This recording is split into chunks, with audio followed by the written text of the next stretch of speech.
मुझे डोगरा होने के नाते डोगरा कल्चर पे बड़ा यकीन है। और आपने देखा वहाँ हमने कोई नॉनवेज खाना नहीं खिलाया, फिर भी वो खाना हमारा एक दिन में, एक दिन की रिपोर्ट मेरे पास आई है, 2.5 लाख का खाना एक दिन में बिका है। एक्सपेक्टेशन मुझे बहुत ज़्यादा है। हमारा सेलिंग पॉइंट हमारा खाना है और हमारा कल्चर है।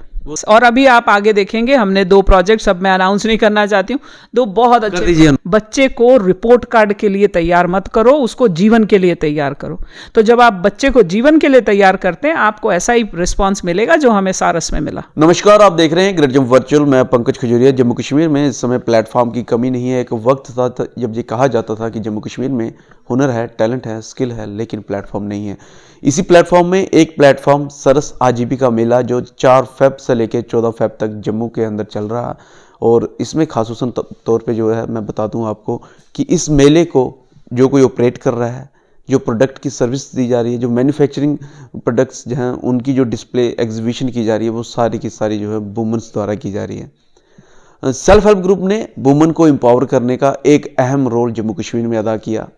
पिछले साल मैं बात करूं स्वतंत्र दिवस की, तो उस समय भी सेल्फ हेल्प ग्रुप जो है वो चर्चा का विषय में आया, जब उन्होंने तिरंगा राष्ट्रीय ध्वज बना के जो है पूरी देश में हवाई लूटी। इस समय इस मौके पे बातचीत करने के लिए मेरे साथ इंदु कंवल चिप जी हैं, जो मिशन डायरेक्टर हैं Jammu Kashmir rural livelihood missions की। क्या कुछ कहते हैं, जानने की कोशिश करेंगे। मैम, किस तरीके से देखते हैं सरस आजीविका मेले को जम्मू के अंदर? ऐतिहासिक तरीके से ये इतिहास बना है। और मेरा अपना मानना ये है कि जो आपने पहले बोला, स्किल है बट उसको दर्शाने का प्लेटफॉर्म नहीं है। सो अब आपको पता है सब जगह जो काम जिस तरीके से हो रहा है, उस तरीके से हमने भी इसमें अपना जो पैर डाला। और इसका क्रेडिट हमारी कमिश्नर सेक्रेटरी को बहुत जाता है, क्योंकि उन्होंने हमें इस पे डालने के लिए पुश किया, और एक नहीं 2। So Saras Aajeevika Mela has been a success, a super duper success. मेले में जब हम भी गए थे, हमने देखा अक्रॉस द इंडिया वहाँ पे जो लोग हैं वो आए हैं, अपने प्रोडक्ट को डिस्प्ले कर रहे हैं। और कहीं ना कहीं वुमेन एम्पावरमेंट की जो हम बात करते हैं, और अगर रियल सेंस में इकोनॉमिक तौर पे देखा जाए तो सेल्फ हेल्प ग्रुप का काफ़ी अहम योगदान है। लगभग कितने सेल्फ हेल्प ग्रुप जो थे इसमें इन्वॉल्व हैं और क्या कुछ है? देखिए, इसमें हमारे 40,000 38 से 40,000 सेल्फ हेल्प ग्रुप्स इन्वॉल्व थे। जब मैंने ये नंबर लिया, इसमें हमारी वो महिलाएं जो यहाँ आके अपना सामान नहीं बेच पाई, वो भी शामिल होती हैं। उन्होंने वो सामान बनाया। और एक बहुत खुशी की बात मैं ये शेयर करना चाहती हूँ कि सभी ने जो सामान बनाया वो ख़त्म हो गया, और फिर दोबारा से उसका जो है वो रीफिलमेंट हुआ। डिमांड ज़्यादा है, बहुत डिमांड थी, और वो ख़त्म हो गया था सामान 3 दिन पहले। फिर मेरी टीम ने उनको बोला भैया और सामान भेजो, बिकॉज ये सामान बिक गया। सो बहुत सारे लोग। 40,000 आपने कहा सेल्फ हेल्प ग्रुप। एक ग्रुप में कितनी महिलाएं होती हैं, अगर मोटे तौर पे अनुमान लगाया जाए तो कितने वुमेन्स को जो है एम्पावर किया गया इस मेले के जरिए? बहुत अच्छी बात है। एक ग्रुप में 10 हमारी महिलाएं होती हैं, और हमने इसमें, अब आप अंदाज़ा मैथमेटिक्स कर लीजिए कि इसका जो रिजल्ट है वो कितने घरों को छू कर गया है। कितनी लड़कियां हैं जो कि सारस के 11 दिन के बाद अपने घर में घर वालों को अपनी कमाई जो है वो देने वाली हैं। बहुत ज़्यादा इम्पैक्ट है इसका। सेल्फ हेल्प ग्रुप की बात करें तो काफ़ी चर्चा का विषय भी रहा जम्मू कश्मीर। जैसे मैंने पहले भी कहा कि स्वतंत्र दिवस पिछले वर्ष जो है काफ़ी वाहवाही लूटी जब इन्होंने राष्ट्रीय ध्वज बनाया। अब की बार क्या कुछ नया प्रपोजल है सेल्फ हेल्प ग्रुप के लिए? अगर मैं बात करूं बजट की, तो उसमें भी जो है खास तवज्जो सेल्फ हेल्प ग्रुप की इकॉनमी को दिया गया अब की बार। बजट में जब हमारी सेल्फ हेल्प ग्रुप का नाम आया तो ये बहुत एक वर्ड इस्तेमाल किया गया वर्दी फाइनेंस मिनिस्टर ने, रिमार्केबल सक्सेस। और उन्होंने, सीतारमन जी ने बोला कि remarkable success self help group की है। मैं आपको ये बता दूं कि सेल्फ हेल्प ग्रुप में इतना दम है, इस बजट के बाद और भी बढ़ गया है कि हम जो भी करना चाहें हम कर सकते हैं। जैसे फॉर एग्जाम्पल आपने हर घर तिरंगा की बात की, हमने 4 लाख हर घर तिरंगे, 4 लाख तिरंगे जो है उसमें बनाए। स्क्रीन प्रिंटिंग भी मेरी बहनों ने की। आप बीच का जो अशोक चक्र है वो भी औरतों का बना हुआ है, तिरंगा उनका बना हुआ है। इसके अलावा हम लोग जितना पैसा इस समय लाइवलीहुड, जो मेरी स्कीम का नाम है, जितना लाइवलीहुड महिलाओं का बढ़ा है, मुझे नहीं लगता पिछले गए सालों में वो हुआ होगा। नो डाउट कि वो सारा श्रेय आप ही को जाता है कि खासूसन तौर पे महिलाओं की लाइवलीहुड की बात करें, इकोनॉमी लाइफ की बात करें, इकोनॉमी कंडीशन की बात करें, तो सेल्फ हेल्प ग्रुप के जरिए जो है बड़ी है, कहीं ना कहीं तो वो पहले से ज़्यादा बेहतर हुई है। लेकिन जैसे ही बजट में इसका जिक्र आता है, पहले महिलाएं जो है कतराती थी, अब शायद वो कतराना बंद कर दें। हाँ, देखिए, इसके साथ एक चीज़ मैं बताना चाहूँगी कि जब बजट में इसका नाम आया है तो उससे एक चीज़ हमें बड़ी क्लियर हो गई है कि प्रधानमंत्री जी ये चाहते हैं कि इनको बजट भी मिले, इनको पैसा जितना इनको चाहिए उतना मिले। प्रश्न इसलिए ना क्योंकि पहले कतराते थे, कहते थे कि अगर हम भी बात करें सेल्फ हेल्प ग्रुप की तो पैसे नहीं है, अगर पैसे आते हैं तो इतना ज़्यादा फ्लो नहीं चलता है। देखिए, मैं आपने श्रेय की बात की, तो जब बजट आएगा ये श्रेय किसी एक को नहीं जाना चाहिए, ना जाता है, ये टीम वर्क था। और जम्मू में इसका जो पूरे सारस आजीविका मेले के थ्रू ये बताने की कोशिश की गई है कि जम्मू में अक्सर ये बोला जाता है कि हमारा हैंडीक्राफ्ट, हैंडलूम थोड़ा सा वीक है, बट आपने खुद ही देखा कितना कुछ निकल कर आया। तो जब हमें बजट ज़्यादा मिलेगा, और कोविड के दौरान भी हमें बजट मिला है, और आज की तारीख में मैंने 200 करोड़ का, मेरा अपना 200 करोड़ का बजट अगले साल के लिए गया है। सो अगर अगले साल की बात करें, दो चीज़ों पे हम काम कर रहे हैं। पहला है फार्म लाइवलीहुड, यानी किसान, जो महिलाएं किसान हैं, महिला किसान पे हम काम करने वाले हैं, उनको हम लोग स्ट्रेंथन करने वाले हैं। और दूसरा, हम ये बहुत इंपॉर्टेंट जो हमारी पैकेजिंग और ब्रांडिंग है, उसकी वर्कशॉप हम लोग शुरू करवाना चाहते हैं। अगले 2 महीनों में आपको ये दोनों काम होते नजर आएंगे। प्रोडक्ट तो है, मार्केट को बनाने के लिए पैकेजिंग, ब्रांडिंग और फार्म। अब एग्रीकल्चर में भी हम क्या महिलाएं देख सकते हैं? हाँ बिल्कुल, मेरे पास इस समय 3.25 लाख महिला किसान हैं। मैंने आपको कहा, तो ये वो औरतें हैं जिनको हम कस्टम हायरिंग सेंटर बना के देते हैं, हम उनको इक्विपमेंट खरीद के देते हैं, फिर वो इक्विपमेंट किराए पे लोगों को देते हैं। फिर दूसरा, एग्री न्यूट्री गार्डन बन रहे हैं नरेगा के साथ, हमारी महिलाएं अभी उसमें भी जो है शामिल हो रही हैं। हमारा ए हेल्प स्कीम में हमारी कोई 40 करीबन औरतें ट्रेनिंग ले चुकी हैं, यानी वो पशुओं के साथ काम करेंगी, आर्टिफिशियल इंसेमिनेशन के अलावा बाकी सब काम करेंगी। बैंकों में हमारी महिलाएं बैठ गई हैं। तो मैं इस बात को बताते हुए एज एन एमडी मुझे बड़ी खुशी हो रही है कि ये सिर्फ वो एक होता है ना, आप एक बारी चाबी दे दो खिलौने को तो फिर वो खुद ही चलने लगता है, तो अब ये उस मोड में आ गई हैं। अब ये आगे होके मेरे से काम मांगती हैं। काम की बात करें तो विश्वास जो है महिलाओं में नो डाउट कि देखने को मिला है, और आपका जो डिपार्टमेंट है वो भी काफ़ी इनकी मदद भी कर रहा है। लेकिन फिर भी देखा गया है कि जिस हिसाब से ग्रो करनी चाहिए थी इकॉनमी, महिलाओं के भीतर वो इस हिसाब से ग्रो नहीं हुई है। उसके लिए कुछ खास तवज्जो?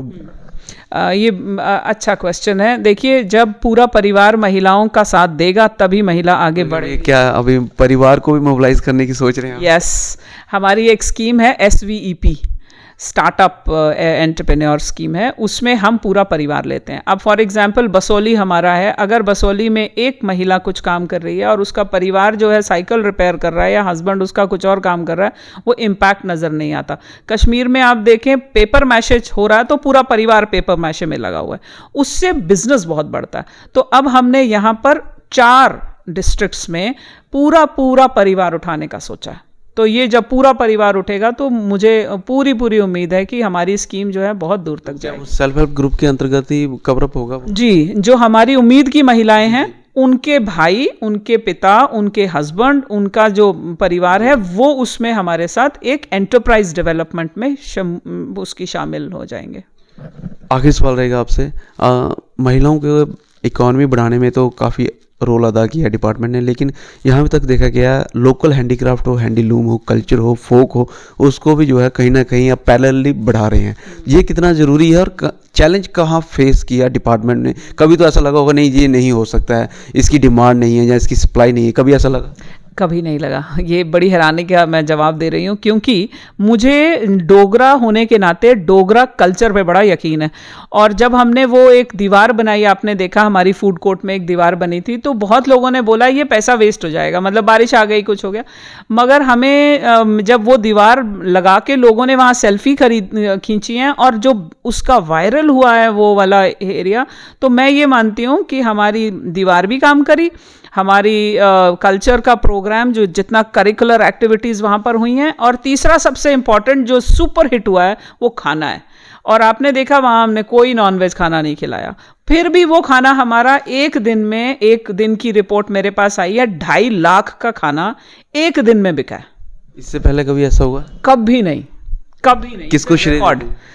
ये जो लड़कियां वहां पका रही थी, क्योंकि देखो एक गांव की औरत को घर बार छोड़ के, जानवर छोड़ के, किसानी छोड़ के 11 दिन यहां बैठना बड़ी बात होती है। मेरे लिए बात करना बहुत आसान है, वो रिश्ते नाते दुख सुख सब छोड़ के 11 दिन मेरे यहाँ बैठी है, और वो कलाड़ियां बना रही है, राजमा बना रही है, जलेबियां बन रही हैं, तो अंदर की खुशी जो है वो सारा श्रेय उस औरत को जाता है जो पका रही है। अच्छा, आपने कहा कभी भी ऐसा नहीं लगा चैलेंज है, लेकिन दिक्कत तो आई होगी उसके बाद जब शुरुआत की, कभी दिक्कत आई? क्योंकि हम अगर बाहर बात करें तो ऐसा माना जाता था कि प्लेटफॉर्म नहीं है, लेकिन अभी प्लेटफॉर्म है, चैलेंज तो कहीं रहा। एक्सपेक्टेशन मुझे बहुत ज़्यादा है। मैं मेरी टीम को, मुझे ऐसा था कि जम्मू में टीम को इतना एक्सपोजर वो संभाल पाएंगे या नहीं संभाल पाएंगे, मगर अभी आपके आने से पहले यहाँ पर टीम बैठी हुई थी और उनकी एनर्जी इतनी इन्फेक्शियस थी कि वो कह रहे थे मैम अभी नेशनल लेवल फेस्टिवल कोई और कराओ, अभी हम सीख गए हैं सब कुछ। So my request to all the motivate हो गए। ओ या अभी तो मतलब उनको रोकना पड़ेगा, अभी मुझे उनको उल्टा हो जाएगा काम। अब दूसरी चीज़ जो बड़ी इंपॉर्टेंट है, मैं एक चीज़ क्लियर करना चाहती हूँ, टूरिज्म बिकता है, कल्चर बिकता है। मैं ये कह रही हूँ, बिकने का मतलब ये नहीं है कि आप उसको बेच दो, मेरा कहने का मतलब है कि it is saleable. The only thing is planning. अगर हम अच्छे से प्लान करें तो हमारा कल्चर, अब आप बैक वाटर्स केरला में जाके वो नावों में जाके आप लोग अपना आयुर्वेदिक ट्रीटमेंट कराते हैं, वो बिक गया ना, सेलिंग पॉइंट हो गया। हमारा सेलिंग पॉइंट हमारा खाना है और हमारा कल्चर है। वो सेलिंग कैपेबिलिटी पहले नहीं थी, अभी आ गई। यस, और अभी आप आगे देखेंगे हमने 2 प्रोजेक्ट्स, अब मैं अनाउंस नहीं करना चाहती हूँ, 2 बहुत अच्छे। कर दीजिए अनाउंस। नहीं, हमारे चैनल ब्रेक हो जाएगा। मैं आप ही को बुला के करूंगी, बट पूरी तैयारी के साथ उतरूंगी, ऐसे नहीं। नाम तो होगा कुछ? हम एक जगह परमानेंट खोज चुके हैं, 2 जगह हैं, एक कश्मीर में भी हम कर चुके हैं आइडेंटिफाई, यहाँ पर भी। और आप देखेंगे कि आपके बच्चे, डोगरे बच्चे, कश्मीरी बच्चे जो अपना कल्चर भूल गए हैं, आपने देखा वहाँ बच्चे आके मिट्टी से हाथ गंदे कर रहे थे, कुम्हारी कर रहे थे, वहाँ दालें चुन रहे थे, ये सारे रूरल स्पोर्ट्स थे जो कि बच्चों को भूल गए थे। अब ये जाके ऐसे लिखेंगे कॉपी में कि मैंने मटका बनाया, मैंने दिया बनाया, लर्निंग बाय डूइंग, गोबर के दिए बनाए बच्चों ने। मैं यही ऐसा एक कॉन्सेप्ट दोनों जगह लाने वाली हूँ। महिलाएं अपने बच्चों को इन सारे कंसेप्ट से दूर रखती हैं, उनके लिए कोई मैसेज देना चाहेंगे, और जनरली कोई मैसेज? ओ या दिस इज गुड। मैं ये मैसेज देना चाहती हूँ कि बहुत सारे देशों में बच्चों को धूप में खड़ा किया जाता है, पानी के अंदर रखा जाता है, सैंड के साथ, पत्थरों के साथ खेलना मैंडेटरी है उनके करिकुलम में, और हम बिल्कुल उल्टा करते हैं। हमारे बच्चे बाहर ज़्यादा देर चले जाएं या एसी छोड़ के चले जाएं या काले हो जाएं तो बड़ी मसला बनता है। बच्चे को रिपोर्ट कार्ड के लिए तैयार मत करो, उसको जीवन के लिए तैयार करो। तो जब आप बच्चे को जीवन के लिए तैयार करते हैं, आपको ऐसा ही रिस्पॉन्स मिलेगा जो हमें सारस में मिला। सच पे कुछ कहेंगे मैसेज? किसके ऊपर? स्पेशल सेल्फ हेल्प ग्रुप के ऊपर। सेल्फ हेल्प ग्रुप पे ये कहेंगे कि अगले साल हमने 3,70,000, अभी मेरे पास 6 लाख औरतें काम कर रही हैं। 6 लाख का मतलब 6 लाख हाउस होल्ड्स। अब अगले साल हम 9,70,000 पे जाने वाले हैं। बहुत बड़ा जंप है, मगर मुझे पूरी उम्मीद है कि हम ये कर लेंगे। और उस समय 10 लाख औरतें जब सेल्फ हेल्प ग्रुप के साथ जुड़ेंगी, हम उल्टा गवर्नमेंट को कमा के देंगे, गवर्नमेंट से लेंगे नहीं, गवर्नमेंट को कमा के देंगे। This is what my target area is. All the best for future ma'am. Thank you. आप काफी कॉन्फिडेंस से सुन रहे थे इस समय इंदु कंवल मैम को, और साफ तौर पे उन्होंने कहा 10 लाख के करीब अगले साल जो है औरतें सेल्फ हेल्प ग्रुप में जो है वो कार्य करेंगी और सरकार को भी इनकम जनरेट करके देंगी। एक बड़ी फिगर जो जम्मू कश्मीर संभाग से आ रही है, और इसके साथ साथ इन्होंने ये भी हालांकि प्रपोजल इन्होंने बता दिया कि कश्मीर में और जम्मू में रहेगा, जहां बच्चे आके जो है नेचर के साथ खेलेंगे, नेचुरली जो चीज़ें होती हैं उससे सीखने की कोशिश करेंगे। लेकिन ये नहीं बताया कि नाम क्या है, हालांकि जब बताएंगे मैं भी ज़रूर आपसे साझा करूंगा। लेकिन बड़ी खबर यही है कि अक्रॉस द इंडिया इस समय जो है सारस आजीविका मेला जो जम्मू में चल रहा है, इस मेले में बढ़ चढ़ कर लोग हिस्सा ले रहे हैं। और सबसे बड़ी बात, औरतों द्वारा किया हुआ कार्य उनके द्वारा एग्जिबिट किया जा रहा है, डिस्प्ले किया जा रहा है, और उनकी इकॉनमी जो है वो मजबूत की जा रही है। और सारा श्रेय अगर जाता है किसी को तो मिशन लाइवलीहुड के डायरेक्टर MD जो हैं वो इंदु कंवल मैम को जाता है। बहरहाल आप क्या सोचते हैं, आपके क्या विचार हैं, हमें ज़रूर कमेंट सेक्शन में कमेंट करके बताइएगा। और अभी किसानी में भी औरतें देखने को मिल सकती हैं जम्मू संभाग में, जो अक्सर बड़ा कम देखने को मिलता है। अब डिपार्टमेंट की जो पूरी नज़र है इसी सेक्टर पर है। और क्या आपके इलाके में किसानी करने के लिए औरतें रेडी हैं? वो भी कमेंट सेक्शन में कमेंट करके बताइएगा। अगली अपडेट के लिए जुड़ रहे हैं गर्जम वर्चुअल के साथ। मैं पंकज खजूरिया। जय हिंद।